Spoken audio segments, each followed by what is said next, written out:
Feed Lux your way with the Lux Cravings boxes from Taco Bell. There's the classic $5 box, the indulgent $7 box, and a whole new obsession in the $9 box, the Flamin' Hot Grilled Cheese Burrito. Try the Lux Cravings boxes at Taco Bell today. Hey Bronco Nation, this is Boise State football wide receiver Ben Ford. I've had to face some setbacks on the field this past season, but toughness isn't about staying down. It's about getting back up. I am proud to represent Lithia Ford of Boise, where you can find the largest selection of Ford trucks that are built tough and, like me, handle the hits and keep pushing forward. Come check out the incredible inventory and competitive pricing at Lithia Ford of Boise. And when you buy here, you're not just getting a truck, you're supporting Boise State athletics and Lithia Ford NIL partnerships. Come see us at Lithia Ford of Boise, where Ford begins in Idaho. Find your sun with Sun Cruiser Vodka Iced Tea. Made with real iced tea and real vodka. Cold, refreshing, and made for moments like these all year long. Let the good times cruise with Sun Cruiser. As sports fans, we may cheer for different teams, but there's one thing that we can all agree on. We want the game to be big. And with 3 levels, 30 cabanas, a 143-foot screen, 6 clean pools, and endless cold drinks, it doesn't get any bigger or any better than Stadium Swim in Las Vegas. All sports, all seasons. It's more than a pool deck. Stadium Swim. It's the only thing like it in the world.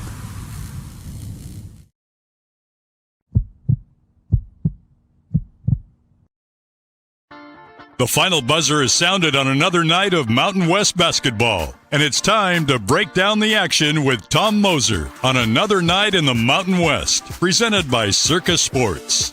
Headed to Las Vegas for the Mountain West tournament in March? Make sure to stay at Circa Las Vegas and watch all the action at Stadium Swim, where the sports are on 365 days a year. Another night in the Mountain West has interviews, analysis, opinions after the final Mountain West basketball game of the day wraps up. All BNN broadcasts come from the Sun Cruiser Studios. Sunny days call for Sun Cruiser Vodka Iced Tea, made with real iced tea and real vodka. It's refreshingly smooth and easy to drink. Crack open a Sun Cruiser and let the good times cruise. The title sponsor of Bronco Nation News is Lithia Ford of Boise. Check out our full inventory of vehicles online at lithiafordboise.com. Lithia Ford of Boise, where Ford begins in Idaho. Did your team just get a big win? Suffer a bad loss? Come discuss it with us. Send us a comment or question in the ICCU YouTube chat, or leave us a voicemail at speakpipe.com/BNN. Now let's go to the Sun Cruiser Studios and join Tom Moser for another night in the Mountain West on Bronco Nation News.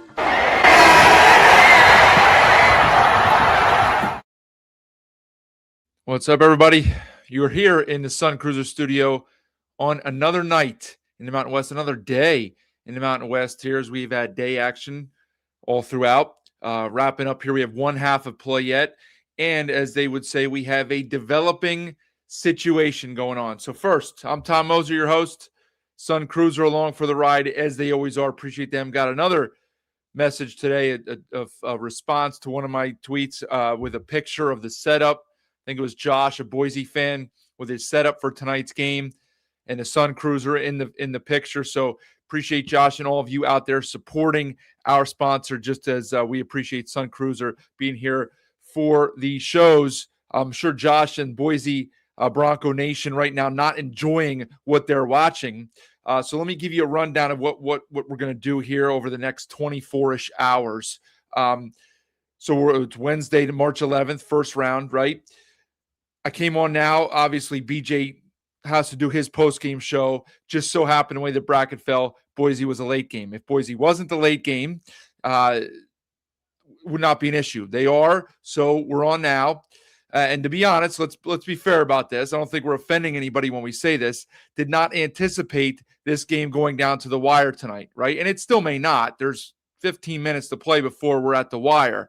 But we're not expecting what we saw in the first 20 minutes. So if Boise does not wake up, we could have an interesting next 45, 50 minutes in here as we kind of watch along together. I'm sure any Boise fan in here, especially Lobo fans, are probably doing their best to root for Tim Miles to get Boise out of the bracket, especially anybody else in the bottom half, a CSU fan, a San Diego State fan, clearly any San Jose State fan. And as I already mentioned, the New Mexico fans want Boise out of there, right? Now, if Boise doesn't clean up the way they play, it's not going to matter moving forward.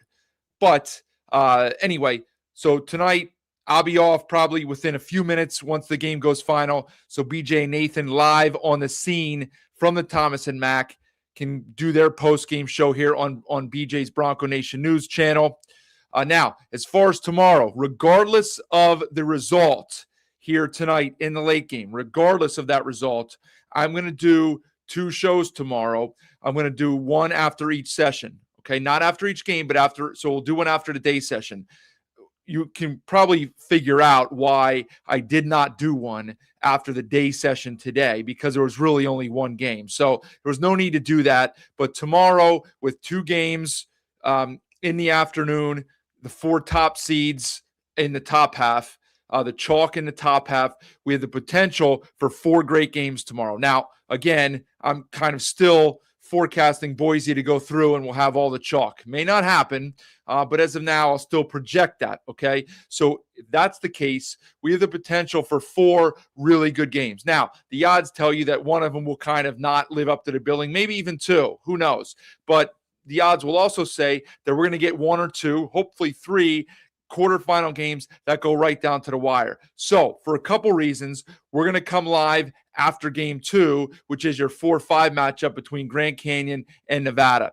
So let me think of the times here. So if it starts like it did today, 3 and 5:30 on the East Coast, 12 and 2:30 and live local in Vegas.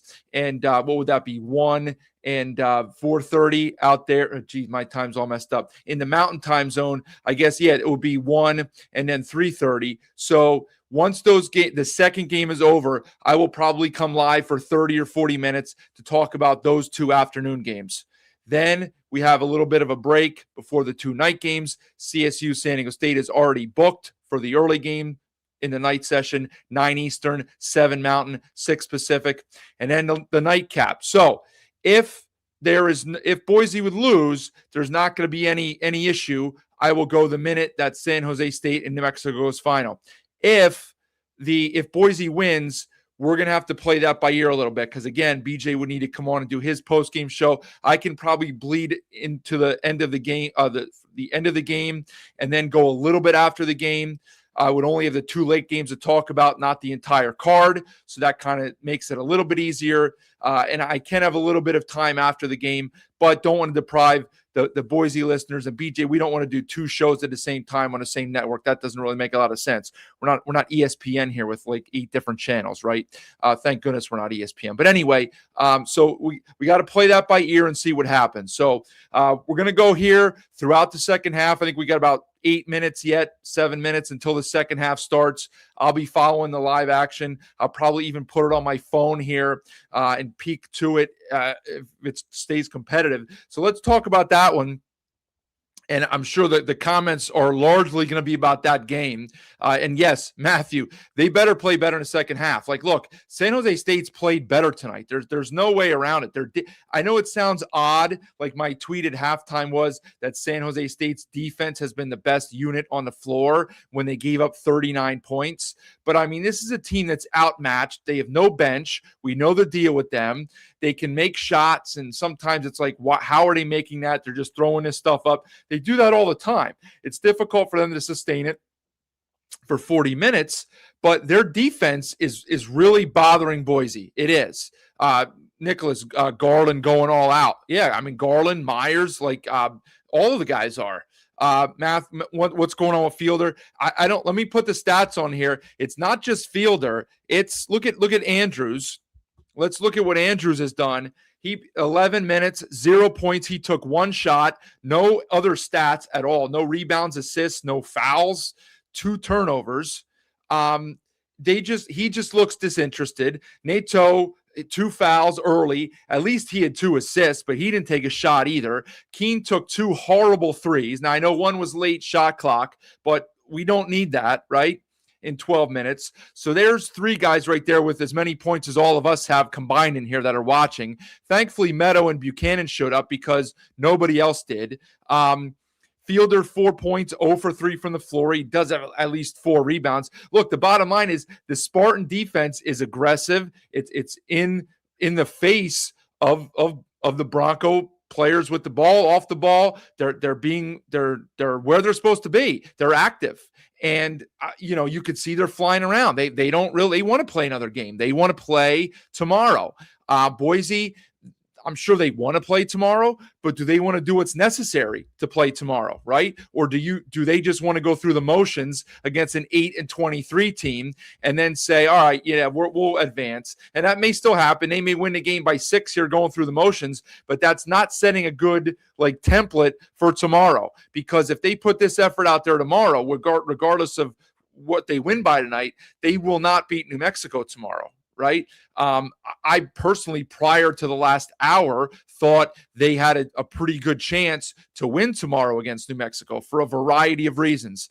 I'm not encouraged by what I saw in that first half. Now, a game has 2 halves. Wyoming looked, and we'll talk about this in a minute, Wyoming looked horrible in the first half today. Okay. Now, largely it was because they couldn't make a shot, but that's part of basketball, right? They looked overwhelmed by the moment. They looked not ready for the moment. They looked poor. But then in the second half, give Sundance some credit. They make some adjustments. They start attacking, and they look like a completely different team. So Boise may come out of the half here on a 10-0 run. They may win the game going away, and it'll be like, well, there's a typical San Jose State effort. Play well for a half, go away in the second half. But boys, even the last play of the half right there, they get a stop.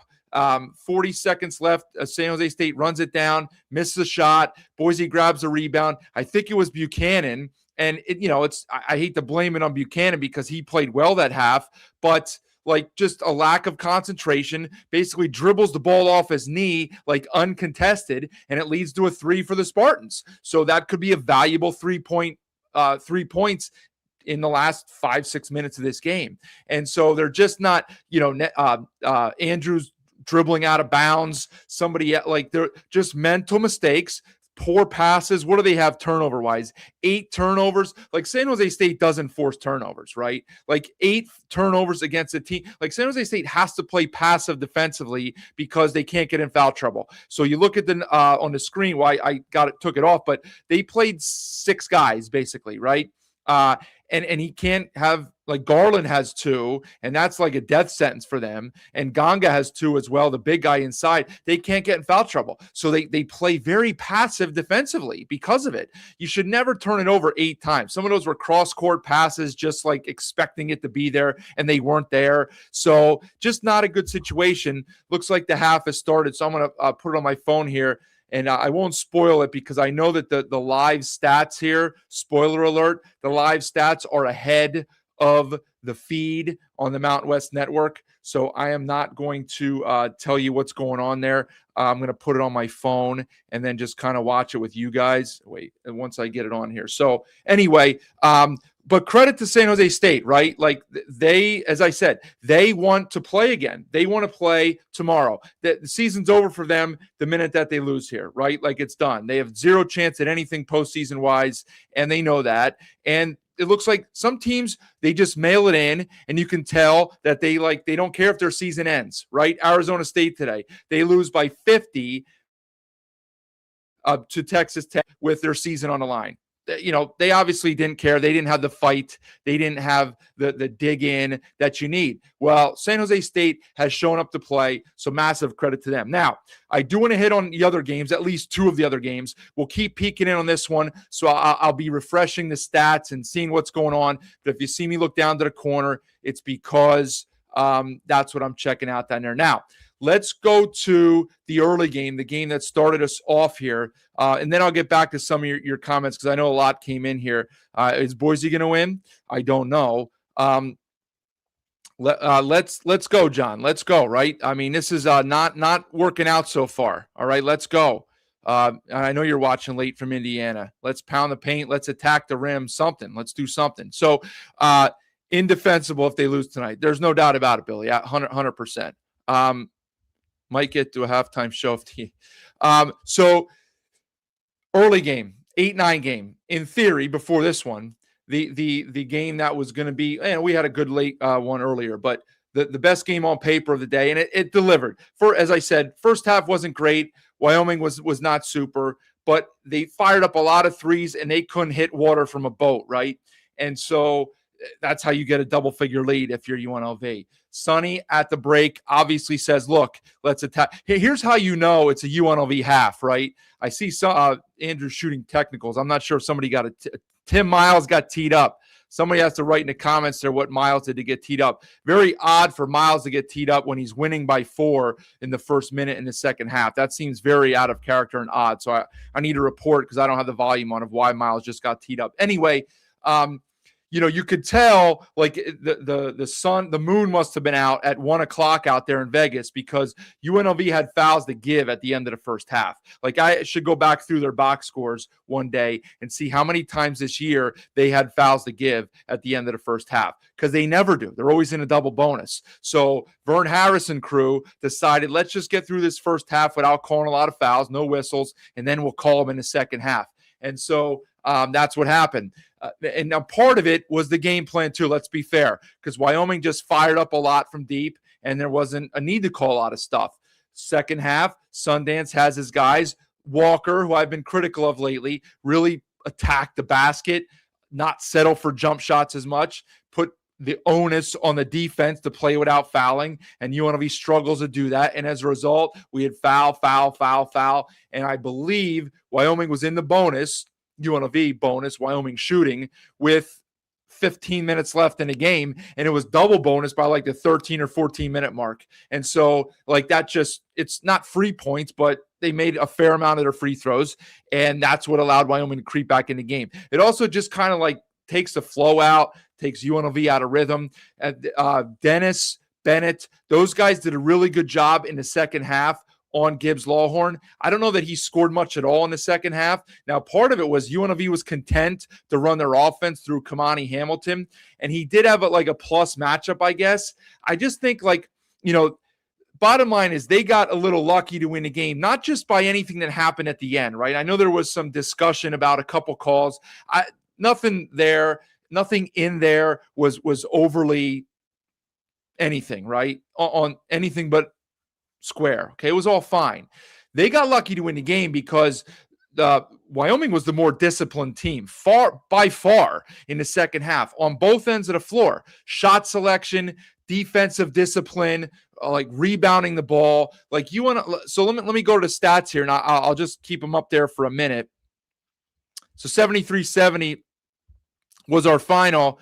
Wyoming 3 for 21 from 3. Now UNLV shot 8 for 21. So that's an average number, right? You shoot 38%, but like Hamilton shooting 7 threes, it's just too many, right? It's just too many. And they took some bad shots. Otherwise, and their propensity to foul in unnecessary situations, way off the ball, plays that have zero, like even Oglesby called it out. Like, why are you taking this foul here? Why are you so many head scratching plays by UNLV? You really didn't see a lot of that for Wyoming, right? Especially in the second half. And that's what allowed the Cowboys to creep back in and take the lead. Like they had the lead. I said this on here. I said it on the preview show. I said it on my pod. I said it everywhere that now it didn't exactly play out in the first half the way I thought, but I said, like, don't be surprised at all if Wyoming's got the lead here with 5 or 6 to go. And sure enough, 5 or 6 to go, they took the lead. It went back on a seesaw back and forth. Give Walter Brown credit. He made a couple of huge threes, and he hadn't done a lot point-wise up until that point. He had played a good floor game with some rebounds and defense. He finished with 10 boards, 9 points, 10 boards, but he made 2 huge threes in the last 5 minutes to give UNLV a lead when Wyoming kept scoring at the other end. So a great job, great finish. Again, the plays at the end here, you have the Hamilton N1, and there wasn't a lot there, right? Like there wasn't a ton of contact. It's one of those unfortunate plays. And, this is where you guys like kind of critique me because you're like, what are you talking about? But the official, there's contact there, right? There's enough contact. Now, here's what I believe. If the official knew with 100% certainty ahead of time that Hamilton makes the shot, he would not call the foul, right? He would not call the foul. But he doesn't know that, and there's a little bit of contact. And if Hamilton misses the shot and you don't call the foul, then you feel like, well, it affected the shot and I took his opportunity to score away. So it's kind of one of those goofy things, right? It's screwy. I know you guys that aren't officials and don't really, you kind of think like, what are you talking about? Trust me, like that's something. It's something. Like there's contact. If you know it's going to go, you're probably not going to call it. But you don't know that it's going to go, and you have to call it. And the ball freaking hung around and bounced around for 3 seconds after the whistle was blown, and then it falls through, and it's a 3-point play, and that's ends up being the winning margin. So it's just unfortunate. It's just basketball. It's just a basketball play, right? Now, down at the other end, I want to discuss this because there was plenty about this in there where I don't even remember who it was anymore, but Wyoming didn't have a very good possession. I think Gores, who played fantastic, by the way, fearless for a freshman, somebody took like a forced fadeaway that was an air ball. They grabbed the rebound and kind of circle back around the baseline and throw up like a short little runner that Jones tips near its peak, right near the apex. And it's deflected, and Wyoming wanted goaltending. And then after the game, they asked Sundance about it, and he said that you should call it goaltending, because you can then go and review it. If you don't call it goaltending, you can't go back and review it. And you can fix it then if you call it goaltending and it's not. And it wasn't, right? The ball was on its way up or at the very end of its ascent, right? Or at its peak. So it was not goaltending, right? But my issue comes in, and I'm not blaming Sundance for it because he's right the way the rule is laid out. And I won't stay on this too long because I know I'm in the minority with this, and some of you guys think I'm goofy with it, but this is exhibit like 45 why you need to get rid of replay. So Sundance is exactly right when he says go and call it goaltending and then go and review it. Well, you can't do that as the Spartans have. What are they up here? They're up 10. Timeout, Leon, 55-45. I think everybody advancing Boise in their bracket. That's why they play the game. So we'll have to pay a little bit more attention to this one as Myers just hit a 3. Leon calls timeout, 15 to go, 55-45. It's getting to that point here for Boise where it's going to be make it or break it in the next few minutes here. So because we all know that it's difficult to overturn a call once it's been made on the floor. So if they do call that goaltending, even if it's not, it's not like 100% guaranteed to get overturned. We saw that with the call in the pit against San Diego State 2 weeks ago when that ball was out onto net, but they didn't call it that way on the floor. They didn't overturn it, even though it was the wrong call. So you can't guarantee that they're going to make the right call and overturn it. And so you can't just make the call. And again, I'm not blaming Sundance for saying this because this is the rule, but you can't urge an official to make a call that he doesn't believe is right just because you can go and review it. It's such a ridiculous concept and rule that we have. And if there are officials that bake that into their thought process, it's absurd. And so that's why again, why you got to get rid of replay. But it wasn't goaltending. It was a proper call. UNLV makes their free throws. Wyoming doesn't even get a 3. They throw it inside the paint. I didn't understand that. They didn't have any timeouts left, but you got to at least just throw it to half court and throw up a half quarter, right? They threw it inside the 3-point line when you're down by 3. So I don't even know what the purpose of that was. But anyway, look, Gores played really well. Walker played one of his best games that he's played in a long time. As I said, I've been critical of him. Dennis and Meyer were good. For Walker, 8, 8, and 6. Only 8 points. He didn't make a lot of shots, 4 for 14, but 8 rebounds and 6 assists and only 1 turnover. I thought he played well. Gores had 15 and 5 off the bench. Meyer, 14. Dennis, 13, and 11 boards for Dennis. So good job by those guys. We'll see if they go CBI. They're not going to get any NIT. There's too many teams ahead of them in the pecking order, I think, in the conference that would get bids before them to the NIT. I don't think they're going to get a bid in the Crown either. It's possible that they play in the CBI. I do think they would take that. As a new coach, a second-year coach who hasn't been in a conference or a postseason tournament with this school, he'd like to do that. Then you got to turn your attention to who's back and who's not. I'd like to think that some of these guys will come back, but none of them would shock me if they're not, right? Like, would it shock anybody if Gores gets offers and goes elsewhere? Same thing with the rest of those guys. It is what it is in today's climate. Now, as far as UNLV goes, I will say this, right? So they showed up to play, and that's a plus sign. Looks like an and one for Fielder out of the timeout. But they showed up to play. They weren't consistent for 40 minutes, but they got the job done. They got the monkey off their back. You heard Pastner on and on about it in every interview he did after the game. We all know the stat is out there, right? Like among fans and among media and just people around the conference, that they haven't beaten anybody aside from Air Force in this tournament in a decade-ish, right? But man, that really, really seemed to be a point of emphasis for Pastner, okay? And I believe, doesn't always mean it's what's going to hold firm, but I believe that when you really focus on something like that, whenever it is, early season, mid-season, conference season, non-comp, whatever it is, right? When you really have a goal like that and focus on something and emphasize it as a program, as a player, as a coach, I think it's really difficult to then recalibrate, recharge up the next time you got to go to battle, okay?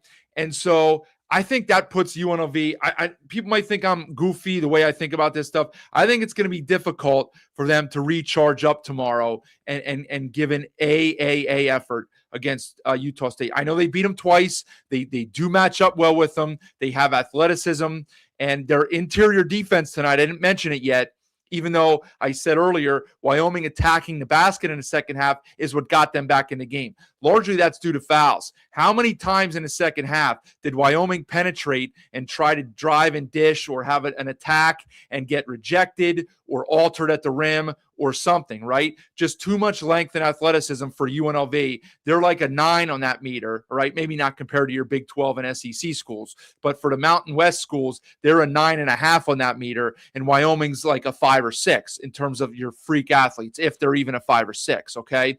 And so imposing defensively, athletic, that's one edge they have over the Aggies. We've seen that in the 2 games they played, okay? But I just think from a mental aspect, imagine the messaging, much like, and I talked about this on the show and for the last few days since we knew the matchup, that Sonny was going to play that card, nobody's giving us a chance. Look, they already have UNLV through, and we're going to freaking get them. And they almost did. They were within a minute or one play or one make or one miss the other way of getting it, okay? That's how I view it, right?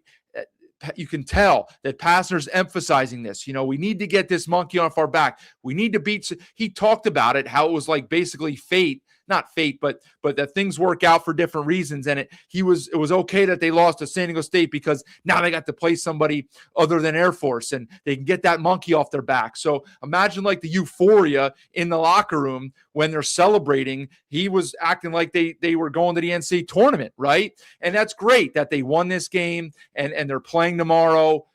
I'd like to think they'd get more fans, but on a Thursday afternoon at noon local, I don't see it. I just think that you sink that much in and you really hammer that point home, I think you're going to have a little bit less of an edge your next time out, okay? Maybe I'm wrong. We'll see. But that kind of came into my mind as I was listening to some of those quotes and just on about that from different angles about the importance of getting that monkey off the back, right? That was a little alarming to me, okay? All right, let's for a brief, and I mean brief minute here, talk about the second game there. You see the final 80-45. You also see there, to be honest with you, I didn't even watch much of this game at all. You see up there in the right-hand corner, Nevada, no points in the last 3:34. Air Force closes the game on a 9-0 run. That means it was 80-36 with about 4 to go. 80-36, 5-0 run by the Broncos as Buchanan scores it to add on to Fielder's three-point play. So back to a two-possession game, 80-36 in a conference tournament game. So I know the 5 teams leaving, Boise, Fresno, CSU, San Diego State, and Utah State, no longer have to deal with Air Force, okay? But the Mountain West, the remaining schools, the Mountain West, they have, and I've said this before, they have an Air Force basketball problem, okay? They have an Air Force problem. I went back and looked because I was curious. I found one team in the last 15 years worse than this Air Force team in the conference. I think it was 2014, 2015. San Jose State went 2-28. Both of their wins were non-D1. They were actually Division II, I believe, maybe NAIA. I didn't look, but they were non-D1 wins. They were 2-28, 0-18 in the league. They got blitzed in virtually every game. And I went to Ken Palm's archives, and there were, I think now we have 365 teams. Then tells you how many new teams we have in D1, which is another nonsense topic. But there were 351 teams 10 years ago, I guess 11 years. So 2015, 351 teams, and San Jose State was 347. So they were the 5th worst team in the country that year, Ken Palm. And so that would trump this year's Air Force team because there's 15 more teams. Air Force is about 17th, 18th, 19th worst. We'll see how it ends up shaking out once all these teams are done in their conference tournament. But still, this is no good. This is no good. And it's not just because the league is going to get a little bit weaker doesn't mean that it's going to get better for Air Force because they have no potential to retain players. They don't have a coach right now. I have no idea who wants to take that job on, right? So it's just an issue. And it's unfortunate, enough. As far as Nevada, can't really pick anything out of the game. The only thing is that Alford got to play a lot of guys. He didn't have to burn his guys' minutes. Camper had the most minutes with 23. Everybody else in the 14 to 19 range. So they got to walk through. Everybody's fresh. I've been saying for the last 2 months, really, that everybody wanted the top 4 seeds because of the buys. I said the 5th seed would have been fine because it was basically a glorified scrimmage. I didn't even imagine it would be this bad. Like a week ago, maybe it wasn't even a week ago, it was 5 days ago, last game of the regular season, Nevada went through the motions and beat Air Force by 13 or 14 or 15. This game was 29-4, something ridiculous like that with 5 minutes to go in the half.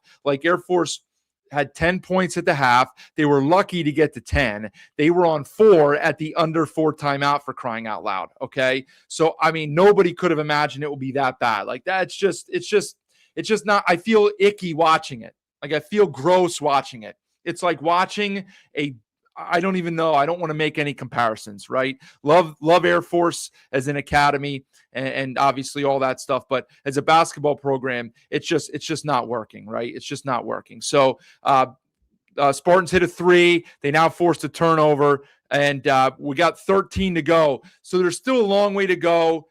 It's only a 6-point game, but the Spartans are playing with confidence now. They just got a deuce to roll in the post by Ganga. So they're back up 8. And here's one of these things where, and then I'll get to the third game here, the CSU Fresno game. This is one of those things where when you get in a situation and you're the favored team, you start to get tight. And every possession is uber valuable here now, right? You almost, most guys, not every guy, everybody's wired differently, but a lot of guys, they're going to tighten up. They're afraid to take that 3. You miss 3s when you're down 8 or have bad possessions, you're up against it, right? Meanwhile, on the other side of the coin, the team that's the underdog, they have 0 to lose, the Spartans. What were they, 15-point underdogs in this game? They have 0 to lose, okay, 0 to lose. And so they're just going to go out there and let it fly. Just let it fly.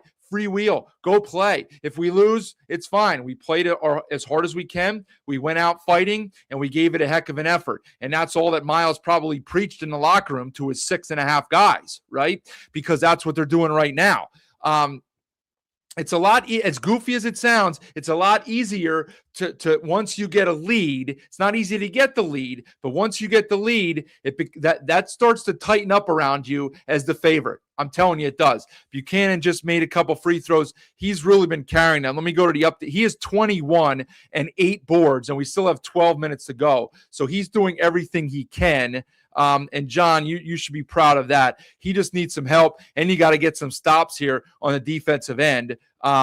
There's a foul on a jump shot. I mean, never a good thing from 18 feet. Okay, let's get to as Taylor says, a Rams dub, and David Roddy scored his first points with the Nuggets. Great night to be a Ram. So I didn't know that Roddy was traded to the Nuggets. So that's good that he's back in town. Good for him. Scored his first point as a Nuggets. Grand Tetons, hopefully this is the last game with Leon as head coach. You think the game's over. Boise 0-10 when trailing at the half. Well, we'll see if they can break that. Matt says it won't be Leon's last game. I mean, look, they're not going to get rid of Leon. If they lose this game, it could frustrate Leon enough to leave. John still has faith in them, although that was half hour ago before the half started. Although a big double miss at the free throw line there. Yes, Matt. Yes, he is. I just said that Buchanan is giving 110%, and even maybe some extra percent from some of the other guys on his team that are not. All right, so we're going to go to the under 12 here, 60-54, San Jose State as an unforced turnover there by Boise. I'll tell you, Ewok, they just, I mean, how does Air Force score 10 points and a half?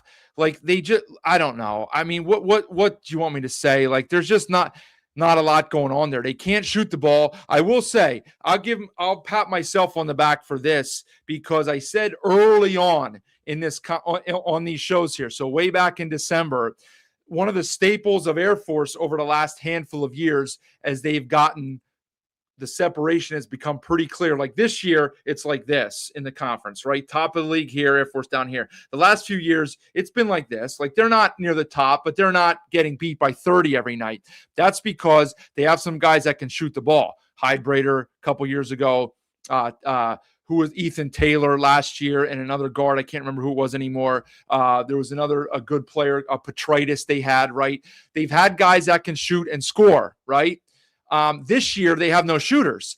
And I said that back in December, that's one reason. I don't know that I said they'll go 0-20. I think I said at the time it wouldn't surprise me if they go 0-20. I truly didn't understand the depths of how bad they were, but they didn't have guys that could make shots. And that's the equalizer in today's college basketball, the 3-point shot. You can pull an upset if you can make threes. They can't make threes. They shot 2 for 22 today. Like, you and I could go out there and shoot from 28 feet, like, get a little separation and make 2 out of 22. Okay. I'm telling you, we could, right? 2 for 22. And so, like, that's all there is to it. Sometimes it's that simple. Okay. You can give some credit to Nevada for coming out with a focused effort. They didn't want to let the Falcons hang around, and they didn't. And as a result, it's just a good team against one of the worst teams we've ever seen. So let's see. Like anything at the half. I don't know, Pat. What would I mean, I'm late for that. Boise's got to pull it off. This will be wild. Yeah, it would be wild. It'll be disappointing too, I'll be honest. Like, I think we, again, if you're a New Mexico fan in here, I totally get you rooting for San Jose State. Easier path for you. Like, you wouldn't figure San Jose State can pull this off back-to-back nights. But as I talked about today with BJ, I was on his show for a few minutes. They went 3-17 in conference this year. 2 of their wins were against Air Force. So they have 1 win. It did come against Nevada, right? They did beat Nevada in a similar situation where Nevada kind of slept-walked, right? So anyway, all right, we're Spartan ball. Let's talk about the early game tonight. CSU Fresno. I was disappointed, as I tweeted out, to see no Collins. He apparently, that's going to be it for him as they're done. Disappointing. Not too shocking what took place then without him in the lineup. Similar to San Jose State here. And so maybe the last 10 minutes will play out that way. Just no depth. Basically played 6 guys because they're also still missing Douglas was out for the year for a while, and Jack Manny, one of their big reserves, he's been out for a little bit now. So they still have pieces in Gorey, Hydrater, and Jack, but without Collins, he sets a table. We've talked about that many times.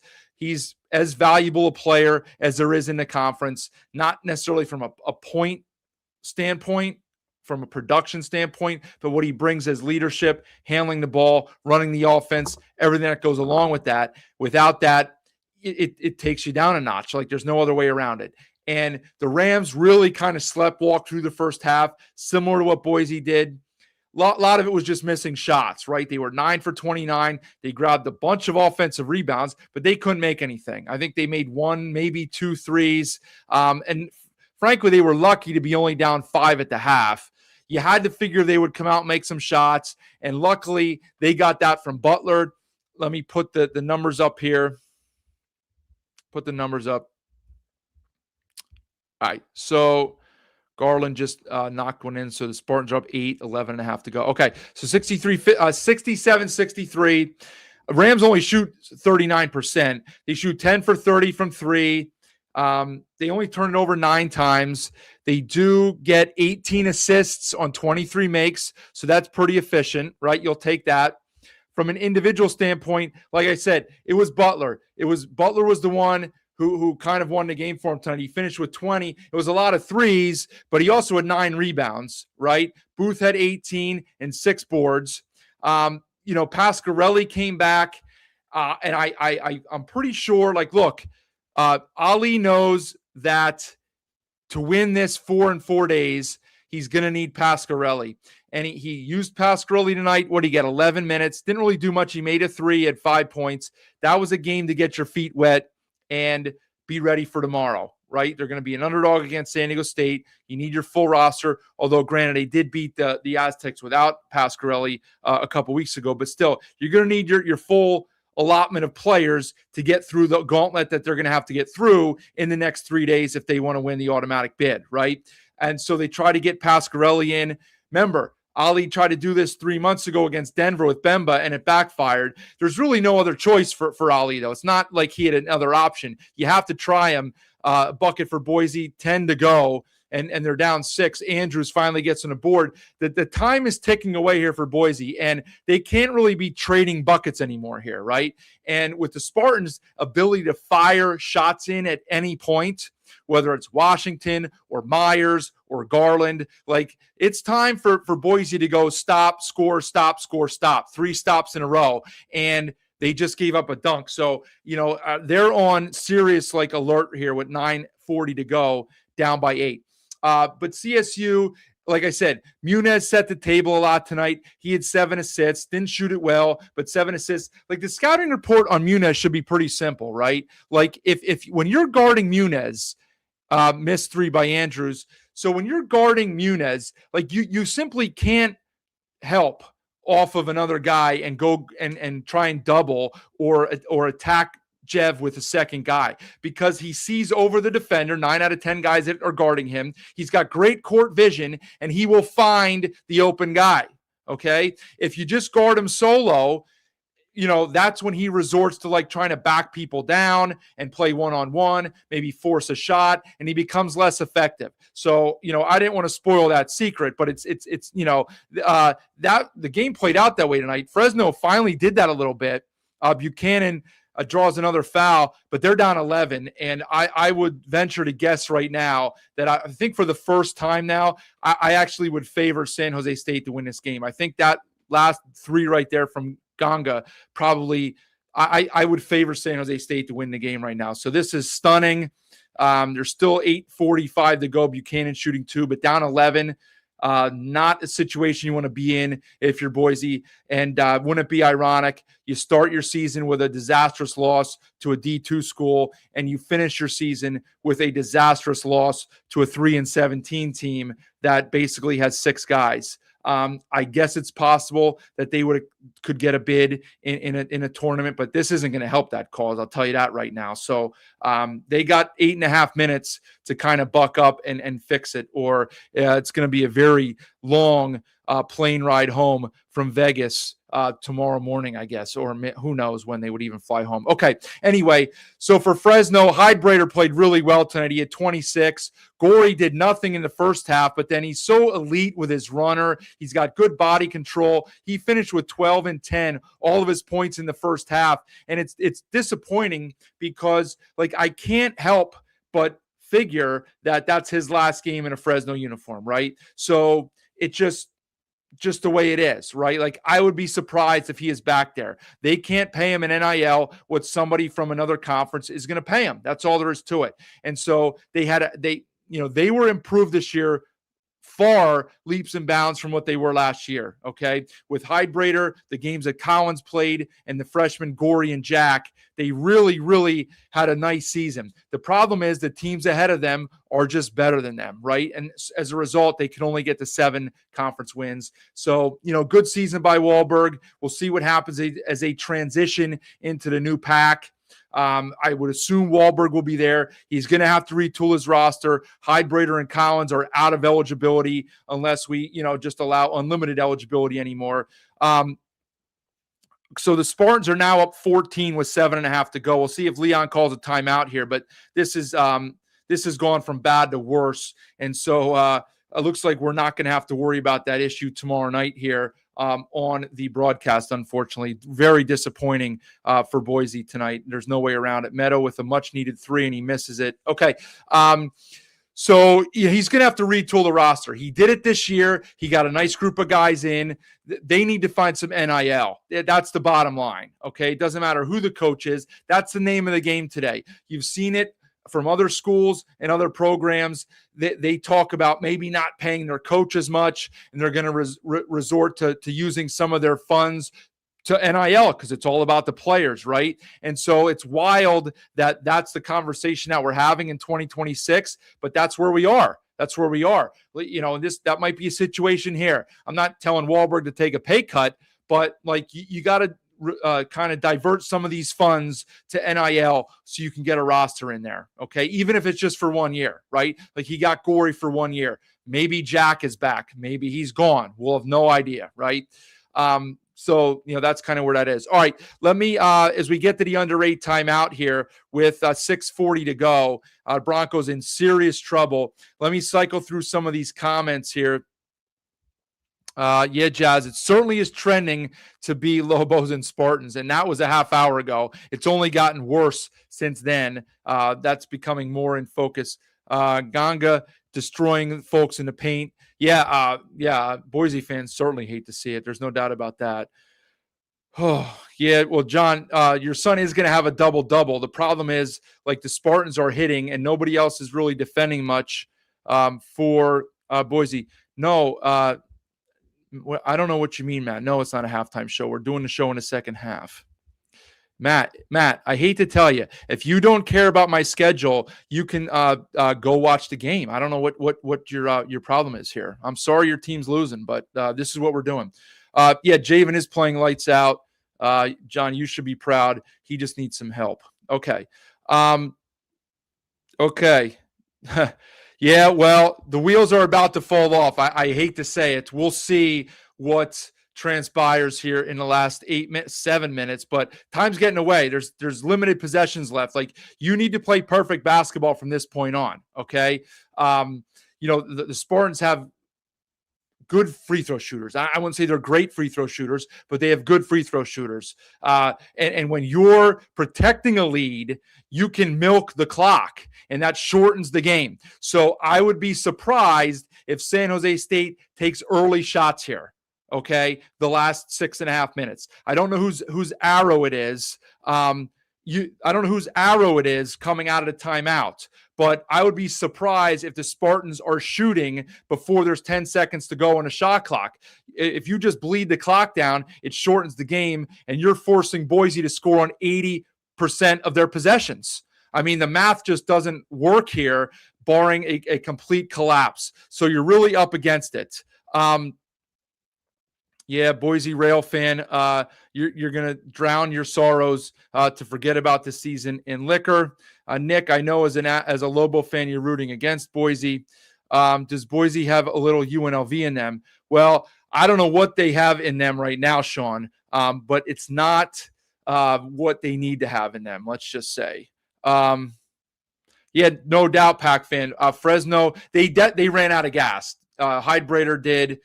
Maybe Gorey, the other guys too. They ran out of gas. All right, let's. It was Spartan ball out of the timeout, and 6 on the shot clock, and they get a lay-in. So yeah, this has gone from bad to worse. Andrew's one of the biggest disappointments in Boise State history. I mean, I don't know how.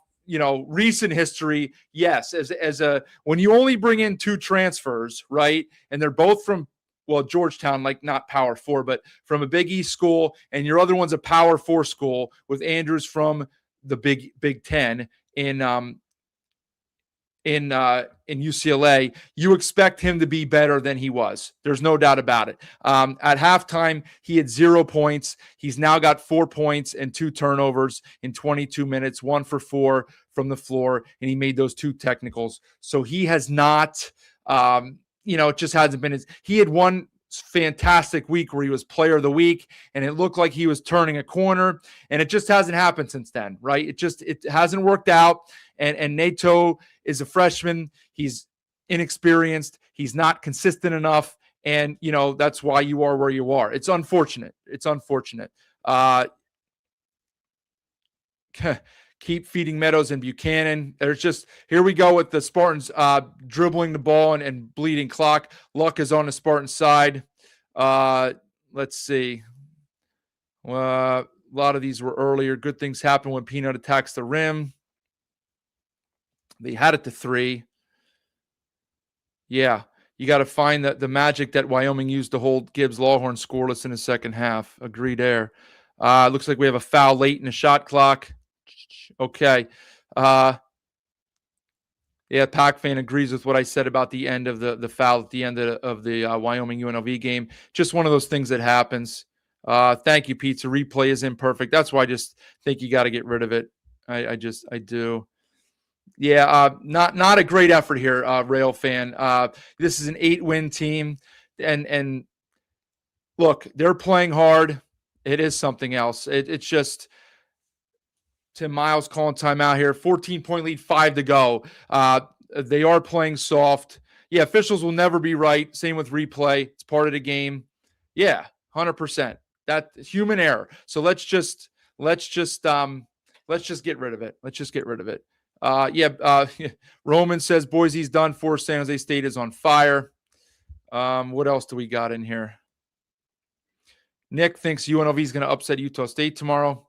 We'll see. I have my doubts, but Boise needs a complete reset, players and coaches. Be interested to see who comes back on this roster. I don't know. What's the foul situation here? I don't know if that's Myers has 4. Moopa Daly has 4 off the bench. He always has 4. So they have Myers. Yeah, if both of those guys foul out, it's possible, but I think they're okay for now. San Jose State should be in the WAC. Yeah, well, I mean, they used to be in the WAC, and unfortunately tonight they're ruining the perfect chalky quarterfinal tomorrow. But look, credit to them. Like again, they shouldn't feel sorry for playing well here. Okay, they're not. It's not their job to show up and play well if they're for Boise. All right, they're here to play a game too. And as a coach I used to coach against would say, as long as they tell us we're on a schedule, we're going to show up and play. And they showed up to play tonight. They don't care if they're 8-23. They're playing a game because it's on a schedule. They signed up to play. They're ballers, and they're out to win the game. They don't care if Boise's inching up towards the bubble, and Boise wants to play New Mexico tomorrow, and that's what the fans want to see. Andrews just did hit a big three, so it's down to 11 with 5 to go. They don't care. They're out here to play this game and win because they're competitors. It hasn't worked out for them this season, but sometimes you get a bad effort from your opponent. They got that when they beat Nevada a few weeks ago. They're getting it tonight for 35 minutes against Boise, okay? Garland for 3, miss, rebound Buchanan. So here's your stop, score, stop, score, stop. Buchanan on a drive lays it in, so it's down to 9. So here's a situation where Miles just used a timeout, and he's only got 1 left, so we can't really call one. So if Boise gets a stop and a score here, and it's down to 7, you really need that timeout. That was probably a premature timeout up by 14 with 5 to go. You do have the under 4 media timeout pending. Huge bucket right there by Myers on a drive, puts the Spartans up by 11. We're under 4. The Broncos got to have a little urgency here. They have to have a little urgency. They have to start playing faster. Andrews kick out Buchanan for 3, missed it. Rebound for the Spartans, and that one hurts because now they're going to bleed some clock here. You see him walking it up. Leon's really got to dig something up here in this under 4. It's difficult to trap and cause turnovers at this level because the guards are too good. That's why you very seldom until the end of games when teams are 100% selling out, you very rarely see full court pressure, right? That's something reserved for the high school levels and lower levels of college. Garland misses a step back, keen rebound, and just hasn't been Boise's night when that happens. Kind of bumps into a teammate, falls, travel, stays with the Spartans. Media timeout with 3:20 to go, and now they're going to be able to bleed another 20 plus off the clock. So it's not looking good here if you're a Boise fan, unfortunately. But look, it's difficult to press and cause turnovers because the guards at this level are so good. It doesn't matter if you play for a team that's 8-23. Kobe Garland can still handle the basketball. Tim Miles is a very good basketball coach. He knows exactly what he's doing, right? He's got his guys set for handling the pressure, all right? And so it's not going to be easy for Boise to chip away here and get possessions back, all right? Ugly game from both teams. Fresno seems like a bad matchup. Yeah, could be. They certainly played. They beat them at home. They took them to the wire in Fort Collins and really only lost the game because Collins left out with injury. Well, Devin, they have longer, bigger, stronger athletes, really. Jones is a machine inside. He needs to put on some upper body weight. Okay. He gets pushed around a little bit, but there is nobody in the conference that jumps as well as he does. He has incredible timing. He gets off his feet well. He's long. He's rangy. He presents problems inside for most players that he plays against. Right. And do you want, he can do it, but do you want you want Templin jacking up 7 threes and pulling him away from the basket? I guess that's what you do because then it enables Falslev and Collins, et cetera, to drive the hoop because otherwise Jones is in there as a menace to block shots or at the very least alter the shots. Okay. So it's just sometimes it's an athletic thing like Utah State. I don't want to say all the time, but more often than not, they will struggle against plus athletes, okay, oftentimes, even if they're not the most disciplined like UNLVs aren't. So, I don't know. I think you'll get the best effort from the Aggies tomorrow. Now, I do want to Booth with an empty 18. Well, I will say, Chase, that he finished, though, inside. He was the recipient of several, easy buckets on dunks, on feeds from Munez or whoever it was, but he at least finished. What did he shoot? He shot 6 for 12. I thought, but he missed both of his threes. I thought he finished okay inside. With San Jose beating Boise, be the biggest upset in tournament history. I have to go back and look it up. By the point spread, maybe. You're talking 15-point underdog here. Yeah, Paige, I think at this point, I don't think they can come back and win at this point. It does look like they are toast. I will agree with you there. We're down to 3 minutes and Fielder short on a 3. Keene keeps it alive. I mean, you just have to just jack threes here. Buchanan, short, rebound Spartans, foul. I mean, this one's about in the books. Bad loss for Rice. What is he doing with his defense? You know, this is one of those where does he not have his guys prepared? Andrews was definitely a no-show, John. Did he not have his guys prepared? Did his guys not allow them to be prepared, right? Who's it on? I mean, you can assign the blame a lot of different ways. Clearly it falls on the head coach, okay? But the players have to take responsibility too. You have senior guys, Andrews, Buchanan, veteran guys, Meadow, Carmichael, Fielder. Like, they know what's at stake here, okay? Like, I know you just beat this team by 100 a few weeks ago, but it's 0-0 when you start this game. Like, you should not need, to get motivated to play in the tournament, right? You have a matchup coming up tomorrow night against New Mexico, okay? And you can't be bothered to show up and bring your A game. Now, let's give the Spartans credit. Let's not devalue what they've done here. 11-point game, 2:30 to go. Here comes some full court pressure, but it's broken with ease, and now they're just going to burn some clock here. So this is where how do we beat the Spartans by 31-15 and now lose here? Paige, that is an excellent question. And there it is again. If this close to a steal and this close to a steal, now they end up missing the shot anyway, but that could have been a run out for a layup that cut it to 9. And the ball just hasn't bounced Boise's way tonight, right? Obviously, if we play this game 10 times, Boise probably wins 9, but that's unfortunately, if you're a Boise fan tonight, but this is what makes college basketball great. Conference tournaments, NCAA tournament is a one-shot deal. We don't play best of 7s here, and the best team always wins those series, right? It's a one-shot deal, and you got to bring it every night, because if your opponent brings it more than you're in trouble, all right? It's tough to say that the Spartans just won this game shooting out their rear end. They didn't. They're 9 for 23 from behind the arc. That's 39%. I mean, it's okay, but it's not super. The problem lies in the fact that Boise is 4 for 20 from 3. That's not going to win you many games. Okay. It's just not. Being a Boise fan is brutal. Don't get your hopes up. Yeah, Matthew, upset of the season. Yeah, it is, because, right, I mean, Fresno never really got that signature win, against a top 5 team.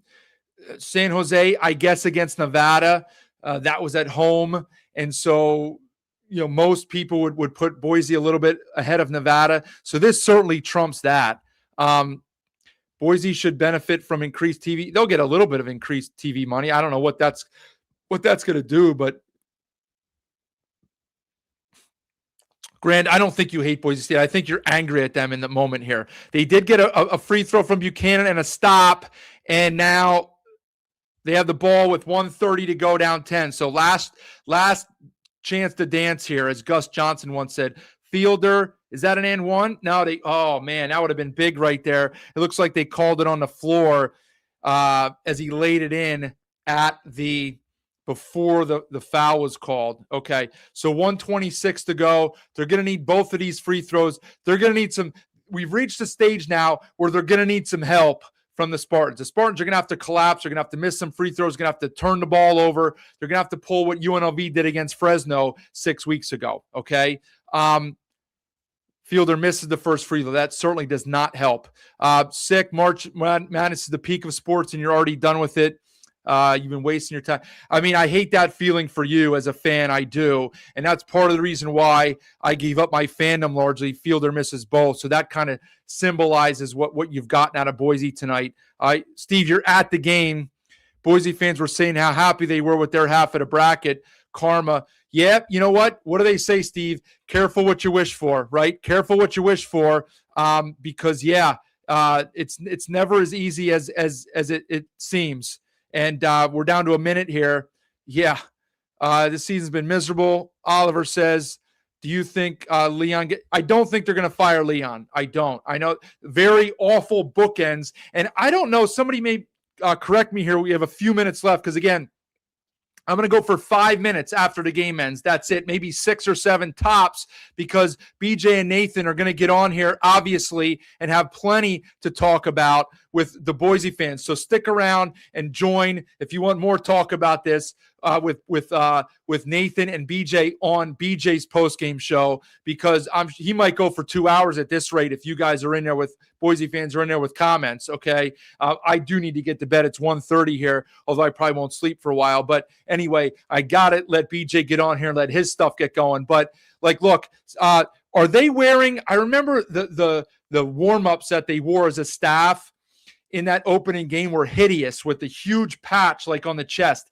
Is this the same one they wore in that game? The Broncos symbol or something is really big on the upper chest. I don't think it's aesthetically pleasing. I don't like that look at all. I mean, that's not really has anything to do with the game, but you look good, you feel good, you play good. And I don't think they look very good on the bench there with those oversized logos on their blazers, but maybe I'm just nitpicking at this point. Yeah, Nicholas, a lot of people did pick Boise to win. I did too. I didn't know if I picked them to win. I thought they would make the final. I thought they had a very good chance to make the final, and it shows you what I know. I watch every game, and I can't even do that. I will say, JD, yes, not the best offensive schemes. Fielder misses we got a missed layup. 40 seconds to go. Meadow, drive, layup, timeout, Leon, 80-70 with 40 seconds left. I'm not sure what Leon has in the bag here for a 10-point play in big trouble. So Grant thinks that Leon might, quote-unquote, retire after the season. I still think it's less than 50-50. Ice, I don't even know if they will be on the NIT radar. It's possible, but I don't know. Yeah, BJ is not – he's going to be disappointed. He certainly did not plan to go and cover the conference tournament for Boise to play one game and lose to San Jose State. There's no doubt about it. Yes, Paige, no plays. They don't have great offense. That leaves stuff to be desired. A lot of iso ball, Oliver. You are correct. And yes, Andrews did not give you a very good return on your investment. Your ROI was not super on Mr. Andrews, unfortunately. Okay. Yeah, Cinderella is part of the tournament, except when you're the team that gets beat in that role. Here comes some pressure, some really hectic pressure to try and cause a turnover. Doesn't work. We get a foul with 33 to go. Any points at this point for San Jose State are pretty much going to lock this up. New Mexico has to be feeling really good now. I mean, you'd be foolish to just say, well, they're going to roll San Jose State because look at what the Spartans did here. But, we'd all be stunned if they will beat New Mexico tomorrow. It's odd because Boise's been great on the glass all year. They are winning the battle of the board tonight, 39-31, but, it hasn't made a difference. I'm not going to get out there for the stuff, Devin, unfortunately. Collins is a junior. Wait, you're telling me that can't be right, Richard? There's no way Collins has more eligibility. Are you sure that's accurate? He's been all over the place and have had issues, and maybe so with all the eligibility stuff. I did not know that. I thought he was gone. Leon needs to stop putting his time and effort into. Yeah, Paige, I will agree with that. I agree. Paige, that's an excellent comment. I was going to say something about that when they showed him complaining earlier. Too much energy devoted to that. You're 100% right. Okay. There's a time to do it.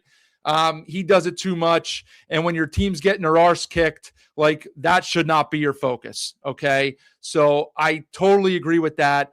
Not a big fan of it. But look, he's been maybe not to the extent that all Boise fans want, but he's had success there doing it his way. They did just hit a three. Is that Fielder? They're out of timeout. He has a timeout left. I'm not sure why he's not using it there. They have it to 8 with 20 seconds. Again, we're talking like an absolute miracle here. You don't have time to waste. You have to foul. So 19 seconds left. You're going to need a miss and a made three here and then another miracle. Yeah, exactly, Matthew. I wanted to see Collins tonight. It's disappointing. Yeah, I don't know what Leon's going to say after the game tonight, Kyle. I'm not sure what he's going to say. Bad hotel food, says Pizza. I don't think so. Look, they just got outplayed tonight. They weren't ready to go from the start. The Spartans were. They played 40 minutes, and then they made shots, a few shots, and that's all it takes sometimes. They made some tough shots in the paint. Your runners, your floaters, your two-pointers. They made 21 two-pointers tonight. I mean, that shouldn't happen against a Leon Rice defense, if you're saying, no offense. So 1 out of 2, 82-73. Andrews, 19, dribbles it up. Going to need a 3 like pronto. And actually like yesterday, Carmichael misses. Andrews on a follow, gets fouled. But this game's over. There's 10 seconds left. They're down 9. Andrews shooting 2. Yeah, 100% Mile High. Boise was feeling themselves. Sometimes, look, these are young. They're not kids. And I hate to see they're even college students because they're really semi-pro, right? But they're not adults. They're young adults. They expected to just show up and win the game. As somebody said earlier, they won by 30 and 15 against this team the 2 times they played them. So what makes you think this is going to be any different, right? Super disappointing. Can they beat New Mexico? I would not count on that, all right? I mean, what do we see here? Nothing should surprise us. But they are probably not going to have it in the tank tomorrow. So let's see how we dribble it out here. Couple things that I did not get to mention. As I said at the top, I did not anticipate this happening. Miles has to use his last timeout, so this will give me another minute here with 9 seconds left. Did not anticipate this. I thought we'd see a Boise double-figure lead, and I'd be able to talk about some other stuff because there were, some other things going on. News with Calhoun, news with Olin. There's some stuff out there about different jobs, and so we'll see how that impacts those teams and their play tomorrow and moving forward the rest of the weekend, right? Calhoun rumors with Kansas State, Olin rumors with Arizona State. Who knows what to even believe anymore when you look at like social media, because half the people in there are just nitwits just doing nonsense for engagement. So who even knows what to believe? But I wouldn't be shocked if there's some truth to some of that stuff. And we'll see if the teams lose focus or not, right? Lobo fans remember super well the offer deal when he wasn't going to leave, and then he leaves for UCLA, and New Mexico loses as a 3 seed in the NCAA tournament. So that plays with players, if that happens. So keep an eye on that for news tomorrow. I didn't really get to break it down the way I wanted to, but all good. Absolutely, this opens the door in the bottom half there for San Diego State or Colorado State or New Mexico, 100%. Full credit to San Jose State here. It does rob us of a super 4 set of 4 games tomorrow. Now, who knows? Maybe we'll get the Tim Miles effect tomorrow night again. The game has been over. Insulting performance. Yeah, not the best. Boise looked past them. That there's no doubt. Yep. Wasn't a loss against another D2 school. I mean, they bookended the season with just brutal losses. Okay. BJ will not be happy in the postgame, Mile High. You can bet that.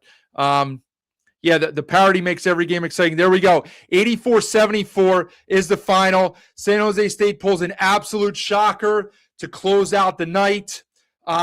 Really beyond disappointing if you're a Boise fan. Again, I'm going to get off in 3 minutes. San Jose State played 7 guys and we're in foul trouble in 1. Real Cannon Trader wants to get rid of Leon. I don't think it's going to happen. A lot of frustration here.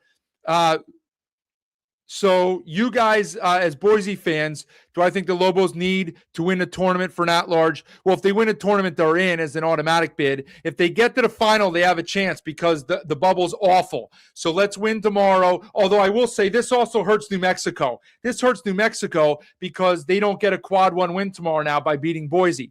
They get a quad 3 win by beating San Jose State. So that doesn't help the cause. Doesn't help. I forgot about that angle. Who knows what that does? Okay.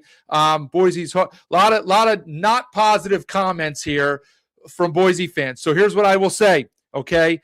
Stick around.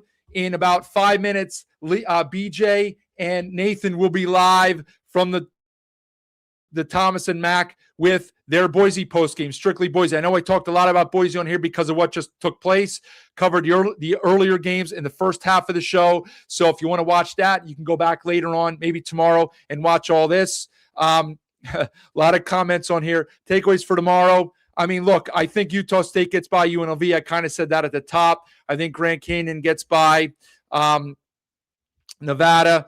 I think the CSU San Diego State game is going to go to the wire. I think that's open for whoever plays better is going to win that game. I don't see a clear favorite in that game. And obviously you have to favor New Mexico in the late game after this here. Nicholas, they usually do play them tough. Miles has a good game plan. They played him tough earlier this year. They beat him last year. I just don't think it'll happen here. I just don't think so. Yeah, the ROI hasn't been good all around. There's no doubt about it. I did not know that Collins was a junior. I can't believe he has another year. I thought he got in trouble like 7 years ago.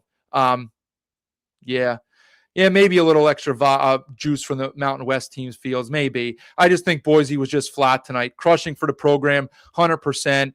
Do you guys who we hope would stay decided? Yeah, I don't know what to make of it. Look, BJ's going to have a lot of the talk here. Silver lining, at least we don't have to feel the disappointment of missing out on a tournament by a ranking system. Yeah, you guys don't deserve to be in right now. You don't deserve to be in. No silver lining. We don't allow it. Yeah, it's you're not going to get a new era though, real candidate, unless he decides to leave. I don't think it's it for Leon NC. I really don't. I mean, he's a proud guy. He's been around for a long time. He's built that program up. He's not going to want to go out like this. He's not. Calhoun also mentioned at ASU. I did not see that, Jerry, but thank you for that. He'll be mentioned at a lot of places. Yeah, Paige, you bookended it. Awful losses on both ends. You didn't do enough to get in this year. It is all there is to it, right? You just didn't. So it's unfortunate. Olin, I don't think he's an Albuquerque guy. I think everybody knows that, and you just have to accept that. Unfortunately, if you get another year out of him, that's great. It wouldn't be surprising if you don't. I hate to say it. Wichita Eagle reported that Calhoun's a front runner. And that will change the deal with Falslev, Josh, 100%. Yes. All right, I'm trying to scroll through these quickly. So listen, one more time, couple things here. Yeah, we'll see what BJ says. Stay tuned for BJ. I know you're all giving BJ a hard time. You got to, when I sign off of here in 2 minutes, give BJ a minute or two to start his show up. He and Nathan are live from Thomas and Mack. I'm sure I may even tune in for that, even though I got to get some sleep because I can't, or maybe I'll watch it tomorrow when I'm at school. That's what I'll do. That'll keep me awake. So I can't imagine what's going to be discussed on there. Massive disappointment if you're a Boise fan. Huge credit. We don't have a lot of San Jose State fans in here. That's why we're talking a lot about Boise. But good job, Tim Miles. Massive credit for them. Okay. Not super tonight from Boise. So maybe you'll play in the NIT. I don't know. Not that you guys want that anymore, but that's what it is. Appreciate you being here, Fields. Appreciate all of you guys being here. Let me give Sun Cruiser one more shout out. If you haven't done so, I know there's probably a handful of episodes left for the season, but go down to the bottom like you see it scrolling across right now and subscribe at Mountain West BNN, at Mountain West BNN. Appreciate you guys being here. Tomorrow, don't forget, I will do a double header tomorrow, right? I will do one in between sessions, and I will do one right after the San Jose State New Mexico game goes final. All right, because we will have no Boise game, and BJ does not need to do his late show, unfortunately, for Boise fans. So give it a couple minutes when I log off, log back on for BJ's show live from the Thomas and Mack. I'm sure that will be really interesting. You guys can pepper BJ with all your comments, whatever you want for probably the next 2 hours. All right. Thanks for being here so much. Enjoy the 4 games tomorrow. Come back in the afternoon session on another night in the Mountain West. Enjoy the games in the meantime. Thanks for being here. See you again next time. Good night. Get ready for the time of your life at Circa Resort and Casino, Las Vegas's newest destination for fun, featuring the world's biggest poolside tailgate party with 3 levels of action, 6 pools, and a 143-foot screen. The fun is always on deck with all the games all year long. Stadium Swim, located in downtown Las Vegas on Fremont Street. Book the time of your life today at CircaLasVegas.com.